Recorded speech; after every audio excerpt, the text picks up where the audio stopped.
স্বাগতম আপনাকে মায়ারেখা 10-এ। আজ আমরা ভ্রমণ করব পৃথিবীর সবচেয়ে উঁচু ভবনের রহস্যময় জগৎ। এটি কেবল একটি স্থাপনা নয়, এটি মানব ইতিহাসের অন্যতম বড় সাফল্যের প্রতীক। বুর্জ খলিফা কিভাবে এটি তৈরি হলো, এর পেছনে ব্যয়, প্রযুক্তি এবং পরিশ্রমের গল্প জানলে আপনি বিস্মিত হবেন। দুবাই শহরের প্রাণকেন্দ্রে অবস্থিত বুর্জ খলিফা, যার উচ্চতা 28 মিটার বা 2717 ফুট, পৃথিবীর সর্বোচ্চ ভবন হিসেবে গিনেস ওয়ার্ল্ড রেকর্ডধারী। ভবনটি নির্মাণ শুরু হয়েছিল 2004 সালে এবং 2010 সালের 4 জানুয়ারি আনুষ্ঠানিকভাবে এটি উদ্বোধন করা হয়। এর নামকরণ করা হয় সংযুক্ত আরব আমিরাত প্রেসিডেন্ট খলিফা বিন জায়েদ আল নাহিয়ানের সম্মানে।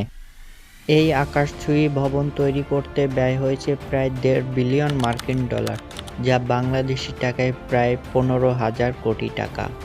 পরিকল্পনাটি বাস্তবায়নে কাজ করছেন প্রায় 12,000 কর্মী, যারা 6 বছর ধরে দিনরাত পরিশ্রম করছেন। ভবনটির ডিজাইন করছেন বিখ্যাত স্থপতি আইডিয়ান স্থিত এবং কৌশলগত কাজ করছেন আমেরিকান প্রতিষ্ঠান SOM।